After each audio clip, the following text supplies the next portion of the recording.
Soudanais d'Al Hilal sur un score final de 0 but partout au stade de Tout-Puissant Mazembe de Kamalondo. Ça y est, la nouvelle équipe dirigeante du bureau de l'ordre des médecins est désormais connue. L'élection a été organisée à l'issue du 5e congrès clôturé le week-end sous plusieurs recommandations visant à améliorer le contexte médico-sanitaire congolais.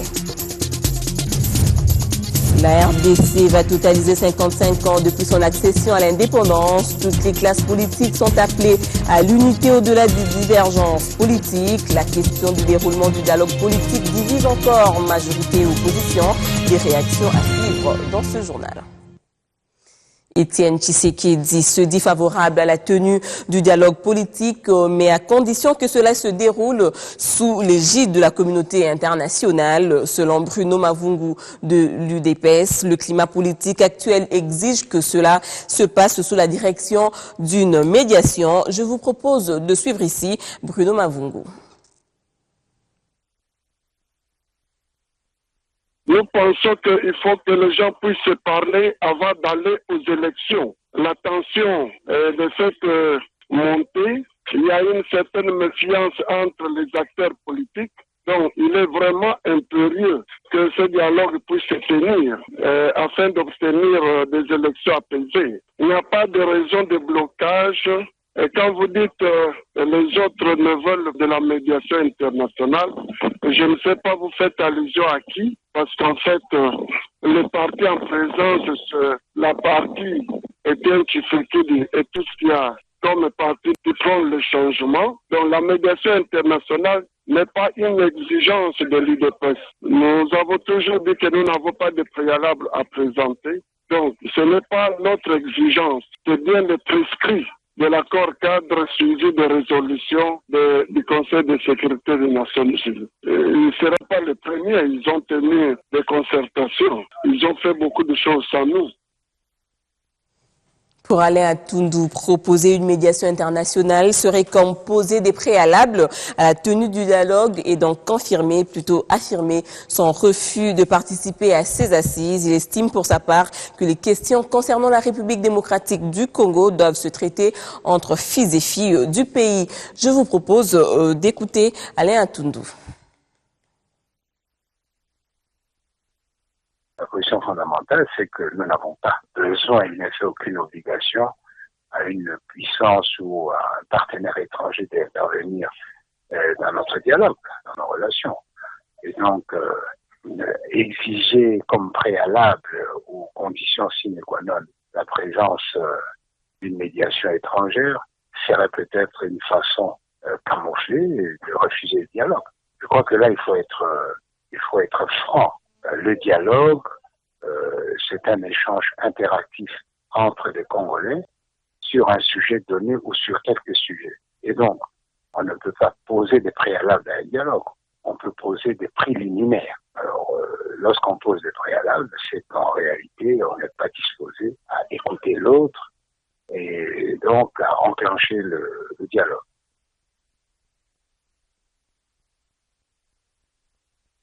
Favoriser la politique axée sur l'encouragement de la création des mutuelles des santé, promouvoir la tarification forfaitaire dans le milieu urbain et rural, concevoir et diffuser les messages de sensibilisation de la population et informatiser les dossiers des malades. Voilà une portion des recommandations parmi celles faites à l'issue du 5e congrès de l'ordre des médecins, clôturé le week-end à Sultani Hotel, des assises qui ont porté sur la prise en charge médico-sanitaire, la qualité de formation du médecin et le fonctionnement de l'ordre.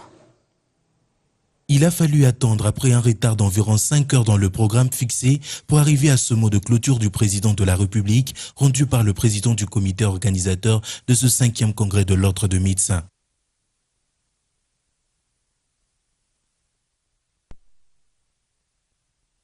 Une session ordinaire qui avait également pour tâche d'élire le bureau du nouveau Conseil national de l'ordre de médecins.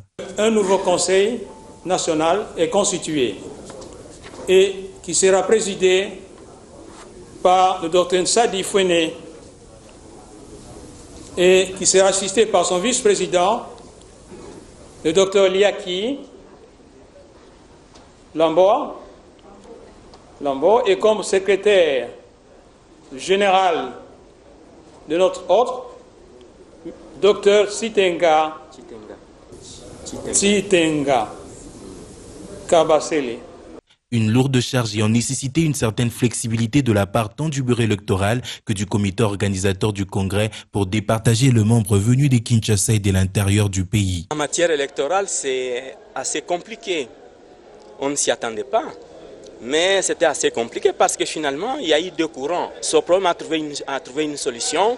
Donc finalement, ils ont convenu qu'il y ait 30 conseillers électeurs qui venaient des provinces et qu'il y ait 35 en fait, qui venaient de la ville de Kinshasa parce que c'est en fait à Kinshasa, apparemment, qu'il y a plus de médecins. Nous espérons que dans l'avenir, nous trouverons des solutions pour que des dénominations comme celle-là, disons de la province et de la capitale, donc Kinshasa, que cette dénomination là-bas disparaisse pour garder l'unité de la corporation et la défense des intérêts de la population des malades.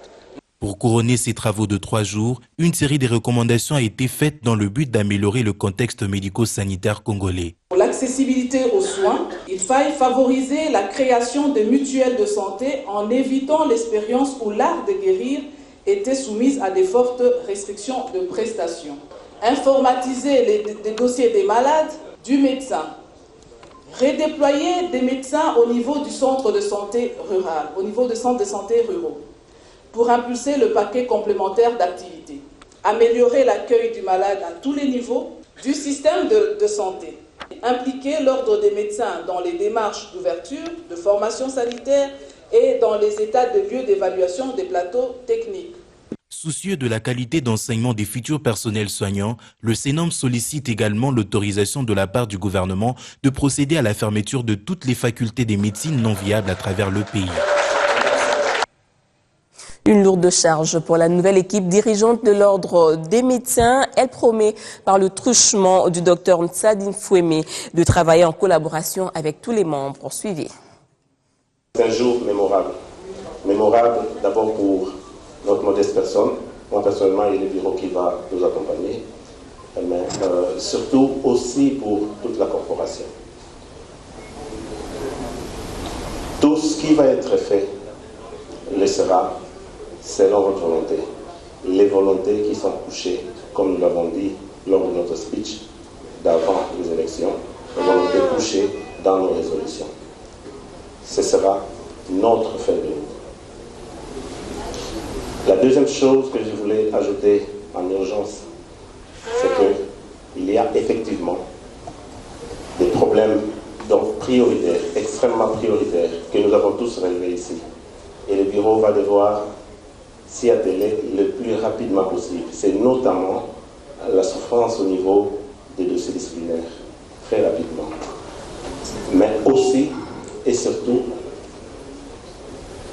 et à l'intention de tous les délégués de province, le contact entre le bureau et les provinces. Et à ce titre-là, nous disons que très rapidement, dès que nous serons installés, très rapidement, dès que nous aurons résolu les problèmes plus urgents ici, nous nous attellerons à descendre sur le terrain, vers vous, dans les provinces, pour vous rencontrer, discuter avec vous de tous les problèmes que nous avons mesurés ici, qui sont les problèmes les plus réels. Après sa nomination à la tête de la Cour constitutionnelle, Benoît Luamba s'est fait le devoir de recevoir les membres de sa communauté d'origine en titre de reconnaissance. C'était un week-end bien choisi pour communier avec les siens en vue de renforcer les liens de solidarité. Mati Moulobo.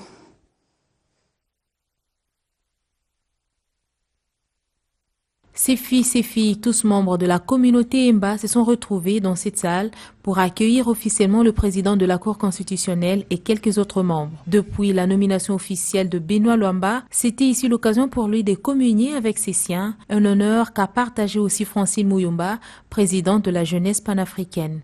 Émerveillés, les membres de cette communauté n'ont pas gardé leur langue en poche. En pareille circonstance, la tradition courante veut que les frères et sœurs se retrouvent en vue de fêter l'événement et congratuler l'heureux nominé le plus tôt possible dans la fraîcheur de l'actualité. À vous, Monsieur le Président de la Cour constitutionnelle, les membres de Pibungé et ceux de tous les organes n'oublieront jamais l'amour qui vous a toujours caractérisé pour votre contribution à l'essor de notre communauté. Les danses folkloriques des chants associés à un repas spécialement culturel ont donné une nouvelle connotation à cette rencontre. La tenue du dialogue social entre les communautés Nandé et Hutu vivant dans le groupement Binza, localité de Nyamilima, vient de produire des résultats éloquents pour une paix durable à Rutshuru. Ces deux communautés vivent désormais en harmonie, une situation encouragée par la société civile de ce coin. Patrick Sialouha.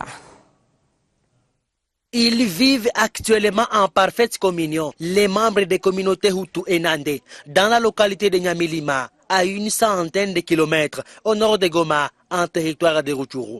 Une cohabitation qui s'explique par la création d'un comité mixte des sages de ces deux communautés chargés de régler à l'amiable tout conflit intercommunautaire dans les Binza. Un comité mis sur place après un dialogue social qu'avait organisé au mois de mai le vice-gouverneur Maître Feller Lutaïtiroa dans le Rutshuru. La société civile qui se félicite de l'attente entre ces deux communautés met en garde tous les fauteurs de troubles, d'où qu'ils viendraient. Joseph Malira est vice-président de la société civile de Rutshuru. Il faut savoir que normalement ils étaient manipulés. C'était de manipulation politique. Quand ils ont été dénoncés pendant le dialogue, pour le moment c'est calme. Les deux communautés vivent comme par le passé. Ce que nous pouvons demander, c'est d'abord à notre population d'éviter cette manipulation politique et des politiciens. Et toutefois, quand le mandat expire, il faut toujours chercher de gauche à droite pour abattre les électeurs, surtout en opposant les communautés nôtres. Nous demandons à notre population de rester calme, d'éviter toute manipulation politique. Et en outre, nous demandons aussi à l'autorité provinciale, à l'autorité territoriale ainsi qu'à l'autorité coutumière de pouvoir toutefois s'impliquer, attendre des doléances quand il s'agit d'un problème qui émane de la population. D'être toujours à l'écoute de cette population à laquelle ils ont un mandat. Pour rappel, les mois de mars et d'avril étaient émaillés de tensions entre les Nandé et les Hutu à Nyamilima, avec comme conséquence la méfiance entre les membres de ces deux communautés ethniques. Début de semaine et reprise des activités dans des rédactions à travers les lignes. C'est au soir de ce lundi 29 juin que fixe la prospérité que le président de la République, Joseph Kabila, tiendra son grand oral dans le cadre de la fête nationale. Le défilé pour marquer le 55e anniversaire a lieu demain à Matadi. Dans l'opinion, une question domine les esprits. Que va dire Joseph Kabila? Le député Clément Kankou de l'opposition invite le président à se prononcer clairement sur ses vraies intentions, à savoir le calendrier électoral, la sécurisation du processus électoral, le financement des élections, l'enrôlement des jeunes majeurs et l'accompagnement de la communauté internationale. Qu'elle se passe dans la médiation, comme ce fut le cas des dernières années de la dictature de Mobutu, rappelle le phare, ou dans l'allégresse comme aux premières années du gouvernement Kasavubu-Oussou, les deux derniers mandats de Joseph Kabila, la fête de l'indépendance a cessé de faire rêver les Congolais, car au lieu d'un bilan flatteur conforme à l'esprit et à la lettre de l'hymne national, ils ont le sentiment de vivre dans un enfer terrestre où le futur est plus que jamais inquiétant. Parlons en sport à présent. Le tout-puissant Mazembe a réalisé une timide entrée face à Al Hilal du Soudan en faisant accrocher à Lubumbashi le score de 0 but partout. Dans l'entretemps, Smoua d'Égypte l'a emporté sur Moghreb Tétouané par le score de 3-2 dans le groupe A. On va parler avec force détail juste après cette transition avec Jean-Louis Kaninda.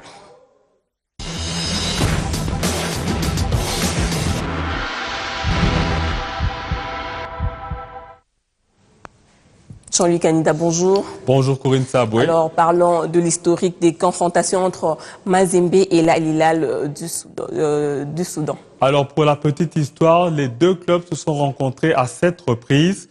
Mazembe compte 2 victoires, Al Hilal compte également 2 victoires. Et les 3 derniers matchs se sont soldés sur des nuls comme hier au stade TP Mazembe de Kamalondo. Donc, c'est l'égalité parfaite entre les deux équipes. Et comment se présente la situation dans le groupe A? Alors, dans le groupe A, nous avons les surprenants Égyptiens de Smoua qui sont premiers avec 3 points au classement. Après la victoire 3-2 contre le Maghreb Tétouan, ils ont 3 points et un goal différence positive, donc à +1. Al Hilal et Mazembe sont ex-aequo à la 2e place avec 1 point chacun, 0-0. Là, vous parlez déjà des affiches? Non, pas les affiches, au fait, c'est ça la situation. Et le dernier, c'est le Maghreb Tétouan avec 0 points, un goal différence inférieur négatif à -1. Et quelles sont les affiches? Les affiches, nous les aurons le 10, 11 et 12 juillet prochain, donc un vendredi, samedi et dimanche. Nous aurons Maghreb Tétouan va recevoir le TP Mazembe en Égypte et Al Hilal va recevoir le Smoua au Soudan à Khartoum. Et parlons, Jean-Louis, de la Coupe du Congo de football qui se joue aujourd'hui à Lubumbashi. Et oui, donc c'est la 51e finale, donc comprenez, c'est la 51e édition de la Coupe du Congo de football. Elle oppose le FC Saint-Éloi Lupopo, donc les Lumpa, les jaunes et bleus, qui vont affronter le Katumbi Football Academy. Donc c'est un duel entre équipes de Lubumbashi. Ce que nous savons, c'est que la coupe reste à Lubumbashi, mais nous ne savons pas qui de Lupopo ou du Katumbi Football Academy va l'emporter. Merci beaucoup Jean-Louis Kaninda pour toutes ces informations sur la CAF. Merci Corinne Saboé.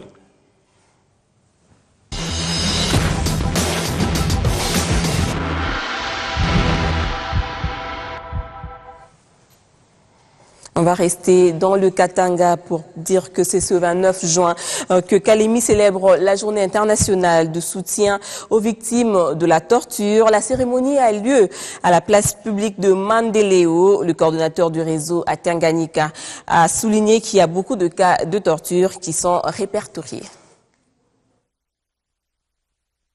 Célébrer le 26 juin de chaque année, la journée internationale de soutien aux victimes de la torture, a vécu à Kalemi ce 29 juin. C'est à la place publique de Mandeleo que la cérémonie a eu lieu, et ce, en présence des autorités politico-administratives, militaires, onusiennes et des associations des jeunes et des femmes. Dans son mot de circonstance, M. Anakle Kabamba, coordonnateur du réseau des droits de l'homme au Tanganyika, a indiqué que beaucoup de cas de torture sont répertoriés, mais compte tenu des moyens limités des associations faisant partie du réseau, il lui a été difficile de donner les statistiques précises. À lui d'ajouter que la lutte contre les tortures est une affaire de tout le monde, donc chacun doit mettre la main à la pâte pour mettre fin aux tortures. Pour sa part, le chef de division ENUC du Tanganyika a mis en garde tous ceux-là qui se livrent aux tortures. Gaspard Moukalaï a indiqué que la justice va mettre la main sur eux. Depuis Kalemi, Franck Kasséa, Biwan. Et voilà, c'est la fin de ce journal. Merci de rester branchés sur B1 Télévision.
Parler de pays, le Congo est notre idéal.